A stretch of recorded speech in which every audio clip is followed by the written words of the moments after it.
प्यारे विद्यार्थियों, मैं जगदीश प्रसाद देवटिया बूढ़ा पब्लिक स्कूल की ऑनलाइन क्लास में आपका स्वागत करता हूं। चैप्टर हम पढ़े थे तरंग प्रकाशिकी। कौन सा चैप्टर? तरंग प्रकाशिकी। इस चैप्टर में आज हम पढ़ेंगे व्यतिकरण। कौन सा टॉपिक है? व्यतिकरण। अब व्यतिकरण दो तरंगों में होता है, दो तरंगों के अध्यारोपण से होता है। व्यतिकरण क्या होगा? दो तरंगों के अध्यारोपण से। अब वो तरंग है वो दो अलग अलग स्रोत से आनी चाहिए। किसे आनी चाहिए? दो अलग अलग स्रोत से। तो पहले व्यतिकरण की घटना में जो हम प्रकाश स्रोत काम में लेंगे, जो प्रकाश स्रोत काम में लेंगे वो उस प्रकाश स्रोत के बारे में पढ़ते हैं। पहले है कला संबद्ध स्रोत। कला संबद्ध स्रोत। कला संबद्ध स्रोत कौन से होते हैं? यानी जिनसे उत्पन्न तरंगे, उन तरंगों की कलाएं क्या हो? समान हो। उन तरंगों की कला क्या हो? समान हो। यानी तरंगों के बीच कालांतर है वो समय के साथ नियत नहीं हो। तो कला संबद्ध स्रोत क्या होते हैं? दो प्रकाश स्रोत। दो प्रकाश स्रोत जिनसे उत्पन्न तरंगों के बीच कालांतर, तरंगों के बीच कालांतर समय के साथ नियत हो।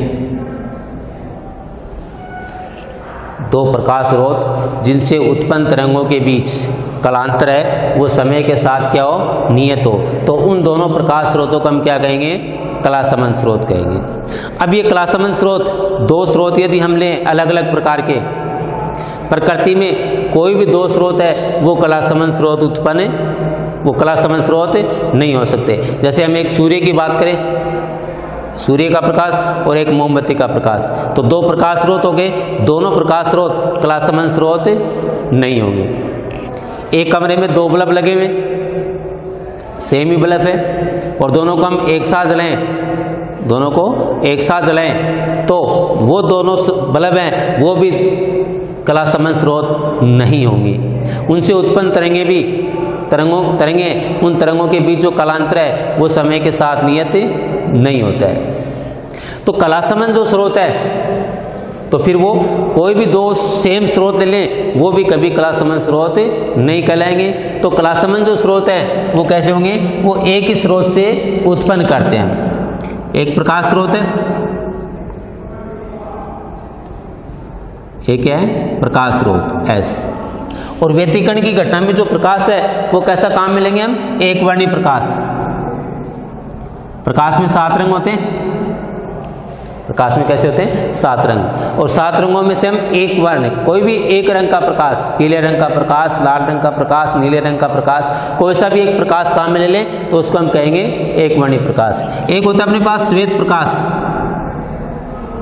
एक कौन सा होता है? श्वेत प्रकाश। जो हम बाहर सूर्य का प्रकाश देख रहे हैं वो प्रकाश कौन सा होता है? श्वेत प्रकाश। तो व्यतिकरण की घटना में श्वेत प्रकाश का उपयोग हम नहीं करते, इससे व्यतिकरण की घटना प्रेक्षित नहीं हो पाती है। तो हम कौन सा प्रकाश काम में लेते हैं? एक वर्णी प्रकाश। तो S क्या है? यहाँ एक वर्णी प्रकाश स्रोत है। ये S क्या है? एक वर्णी प्रकाश स्रोत।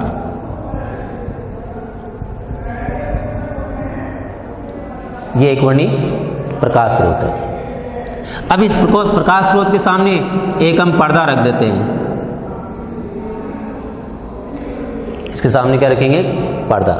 इस पर्दे पर इससे समान दूरी पर दो छिद्र कर देते हैं। ये छिद्र S1 और ये S2।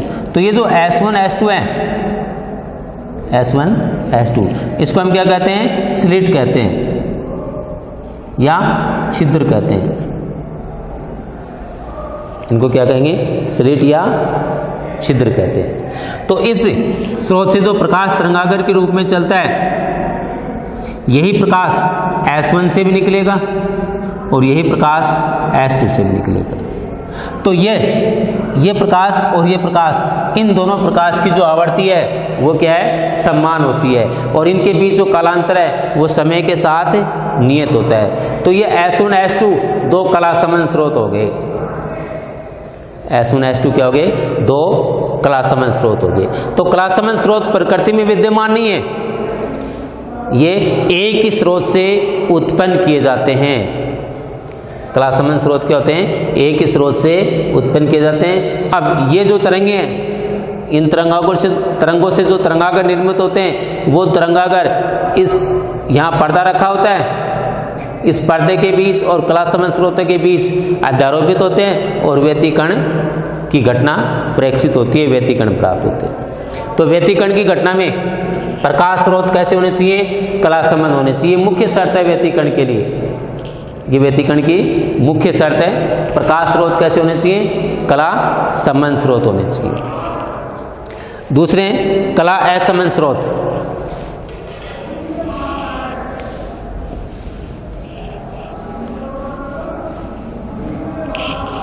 दूसरे स्रोत कौन से हैं, कला असंबद्ध स्रोत। और कला असंबद्ध स्रोत कौन से होते हैं, दो प्रकाश स्रोत जिनसे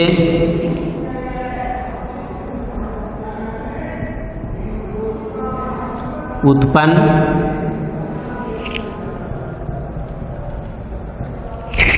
तरंगों के बीच, जिनसे उत्पन्न तरंगों के बीच कलांतर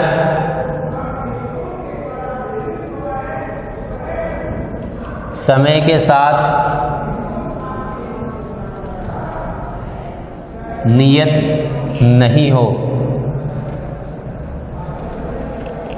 जिनसे उत्पन्न तरंगों के बीच कलांतर है वो समय के साथ नियत नहीं हो, वो क्या कहलाते हैं, कला असमन स्रोत कहलाते हैं। वो स्रोत क्या कहलाएंगे, कला असमन स्रोत कहलाते हैं। तो कला असमन स्रोत। अब ये जो कला असमन स्रोत है, ये दो अलग अलग स्रोत हो सकते हैं। एक स्रोत S1, दूसरा स्रोत S2। इनसे तरंगागर चलता है, इनसे तरंगागर चलता है। ये सामने एक पर्दा, यहाँ छिद्र, तो इसका ये प्रकाश तो S1 का है और ये प्रकाश S2 का है। फिर ये यहाँ पर्दा हो गया।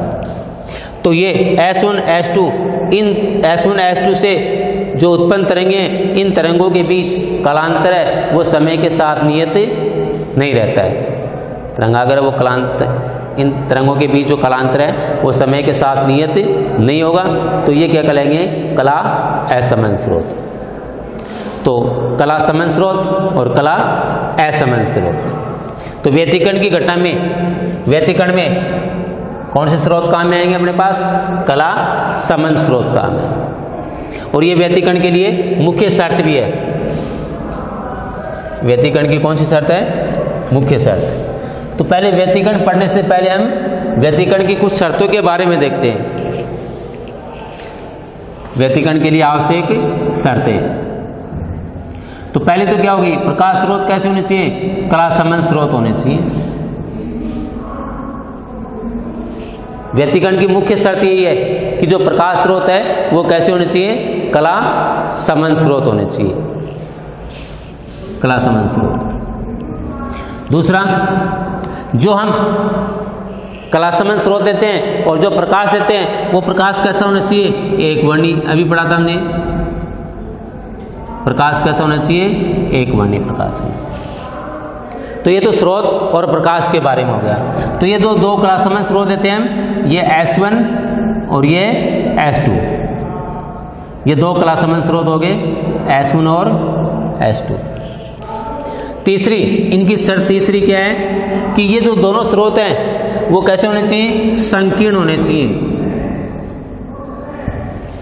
दोनों प्रकाश स्रोत कैसे होने चाहिए? संकीर्ण। संकीर्ण का मतलब जैसे कागज पर हम एक सुई की नोक से बारीक सा छिद्र कर दें तो वो क्या हो गया? संकीर्ण छिद्र हो गया, संकीर्ण स्लिट होगी, संकीर्ण स्रोत हो गया। तो प्रकाश जो दोनों प्रकाश स्रोत हैं वो कैसे होने चाहिए? संकीर्ण होने चाहिए। और दोनों के बीच की दूरी, दोनों के बीच की दूरी अल्प होनी चाहिए। दोनों प्रकाश स्रोतों के बीच की दूरी कैसी होनी चाहिए? अल्प होनी चाहिए। तो ये चार शर्तों, चार कंडीशन किसकी होगी? स्रोतों से संबंधित। चार कंडीशन किससे संबंधित होगी? स्रोत से संबंधित। और यही स्रोत से संबंधित जो कंडीशन है वो किसके लिए होगी?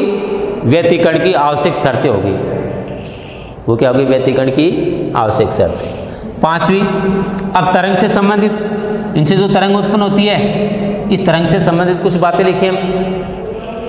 तो तरंगों की आवर्ती समान होनी चाहिए, आवर्ती समान होनी चाहिए, आयाम समान होना चाहिए, तरंगों की आवर्ती समान होनी चाहिए और आयाम समान होना चाहिए। ये भी कंडीशन है। छठी कंडीशन है कि एक ही दिशा में, एक ही दिशा में संचरित होनी चाहिए। ये जो दोनों तरंगे हैं वो विपरीत दिशा में नहीं, एक ही दिशा में संचरित होनी चाहिए। तो ये भी एक व्यतिकरण के लिए आवश्यक शर्त बन जाएगी। एक है सातवीं, यदि तरंगे ध्रुवित हैं, तरंगे कैसी हैं? ध्रुवित हैं, तो ध्रुवण तल समान होने चाहिए, ध्रुवण तल समान होने चाहिए। ये भी व्यतिकरण के लिए आवश्यक शर्त है। तो व्यतिकरण के लिए 7-8 आवश्यक शर्त बनेंगी, परीक्षा में पूछी भी जा सकती हैं। कोई दो आवश्यक व्यतिकरण की मुख्य शर्त लिखिए। तो व्यतिकरण की मुख्य शर्त क्या होगी? कला संबंध स्रोत होने चाहिए, दोनों प्रकाश स्रोत कैसे होने चाहिए? कला संबंध स्रोत होने चाहिए। ये तो मुख्य शर्त है। अब प्रश्न ऐसे भी आ सकता है कि व्यतिकरण से संबंधित या व्यतिकरण के लिए कोई आवश्यक दो शर्त लिखिए। व्यतिकरण के लिए आवश्यक कोई दो शर्त लिखिए, या व्यतिकरण के लिए आवश्यक 4 शर्त लिखिए। कितनी? 4 शर्त। तो एक शर्त, मुख्य शर्त भी पूछी जा सकती है, कोई दो शर्त भी पूछी जा सकती हैं, और ये 4 शर्त भी पूछी जाती है। ज़्यादा से ज़्यादा 4 ही पूछते हैं, तो ये 4 कोई भी शर्त आप लिख सकते हो। तो यह है व्यतिकरण के लिए आवश्यक शर्तें। तो व्यतिकरण में जो प्रकाश स्रोत है वो कैसे होने चाहिए? कला संबंध होने चाहिए। कैसे होने चाहिए? कला संबंध होने चाहिए। और व्यतिकरण के लिए प्रकाश कैसा होना चाहिए? एकवर्णीय प्रकाश होना चाहिए। दोनों प्रकाश स्रोत कैसे होने चाहिए? संकीर्ण होने चाहिए। अब इन शर्तों को हम कैसे लिखें? पहली शर्त, व्यतिकरण में प्रकाश स्रोत कला संबंध स्रोत होने चाहिए। दूसरा, व्यतिकरण में जो प्रकाश काम लेते हैं तो प्रकाश कैसा होना चाहिए? एकवर्णीय प्रकाश होना चाहिए। दोनों कला संबंध स्रोत संकीर्ण होने चाहिए। दोनों कला संबंध स्रोतों के बीच की दूरी अल्प होनी चाहिए। व्यतिकरण की घटना में तरंगों की आवर्ती और आयाम समान होने चाहिए। दोनों तरंगे एक ही दिशा में संचरित होनी चाहिए। और यदि तरंगे ध्रुवित हैं तो इनका ध्रुवण तल क्या होना चाहिए? समान होना चाहिए। यह है व्यतिकरण के लिए 7-8 आवश्यक शर्त। अब हम व्यतिकरण की परिभाषा पढ़ेंगे, वो अगली क्लास में। धन्यवाद।